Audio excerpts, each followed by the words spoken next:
आज के इस डीप डाइव में हम हाल ही की कुछ बहुत ही ज़रूरी रिपोर्ट्स का विश्लेषण कर रहे हैं।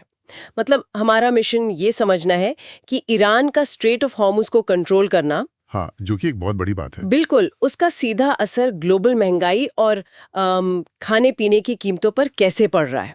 तो इसके ऐसे समझिए जैसे दुनिया का सबसे बिजी टोल बूथ हो और अचानक वहां एक तरफ से बैरिकेड लग जाए। सही कहा।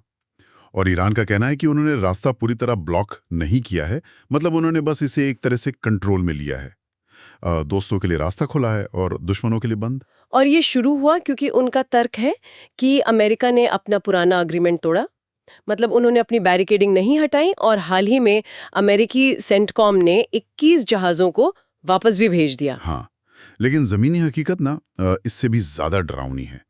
मतलब अगर हम भारतीय टैंकर भाग्यलक्ष्मी का ही उदाहरण लें, अच्छा, भाग्य लक्ष्मी के साथ क्या हुआ था? तो जब इस जहाज ने हॉर्मुज से गुजरने की परमिशन मांगी ना, तो ईरानी नौसेना का रेडियो पर बहुत ही सख्त जवाब आया।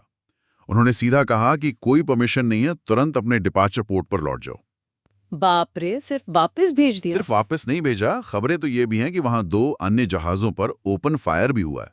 मतलब सीधे गोलियां चली हैं। ये जो एक तरफा कंट्रोल है ना, ये ग्लोबल सप्लाई चेन का बुरी तरह गला घोट रहा है। एक मिनट, अब मुझे यहीं पर थोड़ी उलझन हो रही है। मतलब हॉर्मुज में तेल के जहाज रोके जा रहे हैं और दोनों के बीच कूटनीतिक लड़ाई चल रही है। बिल्कुल। लेकिन हम बात कर रहे हैं खाने पीने की महंगाई की। मतलब एक समुद्री रास्ते के विवाद का सीधा असर आम इंसान की रसोई पर कैसे पड़ सकता है? ये कनेक्शन कुछ समझ नहीं आ रहा मुझे। मैं समझाता हूँ। देखिए, हॉर्मोज से ना सिर्फ कच्चा तेल नहीं गुजरता। उन जहाजों पर फर्टिलाइजर यानी उर्वरक बनाने वाले बेहद जरूरी कच्चे रसायन भी लदे होते हैं। ओह अच्छा। हाँ, तो जब ये रास्ता ब्लॉक होता है, तो उन केमिकल्स की जो ग्लोबल सप्लाई है, वो एकदम धड़ाम से गिर जाती है। सीएनएन की एक रिपोर्ट तो बहुत ही डराने वाला आंकड़ा दिखाती है। क्या आंकड़ा है वो? रिपोर्ट के मुताबिक फर्टिलाइजर इतने महंगे हो गए हैं कि अमेरिका के 70% किसान उन्हें खरीद ही नहीं पा रहे हैं। 70%? ये तो बहुत बड़ा नंबर है। आप मुझे समझ आ रहा है। मतलब अगर किसान फर्टिलाइजर नहीं खरीद पाएंगे तो सीधी सी बात है फसल कम होगी और खाना महंगा हो जाएगा। बिल्कुल सही।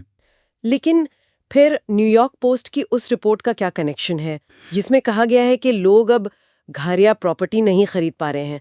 मतलब खाने की महंगाई से घर खरीदने का सपना कैसे टूट रहा है? ये ना पूरा एक डोमिनो इफेक्ट है। मतलब एक चीज गिरी तो सब गिरने लगता है।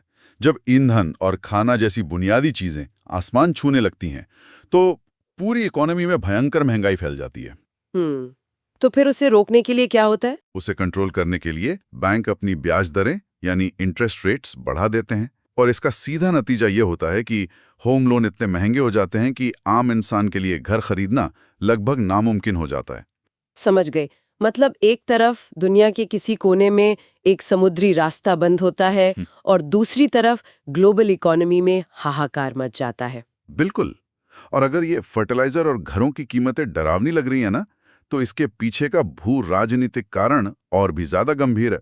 वो कैसे? देखिए, ईरान ने बहुत स्पष्ट कर दिया है कि वो अपना एनरिच्ड यूरेनियम किसी को नहीं सौंपने वाला। और दूसरी तरफ उनका यह भी दावा है कि इजराइल ग्रेटर इजराइल के एजेंडे के तहत पूरे इलाके में जमीनी कब्जा चाहता है। तो ये क्षेत्रीय तनाव अब सिर्फ 2-4 देशों का मुद्दा नहीं रह गया है। एकदम सही। ये सबको प्रभावित कर रहा है। तो ऐसे में एक बहुत बड़ा सवाल खड़ा होता है।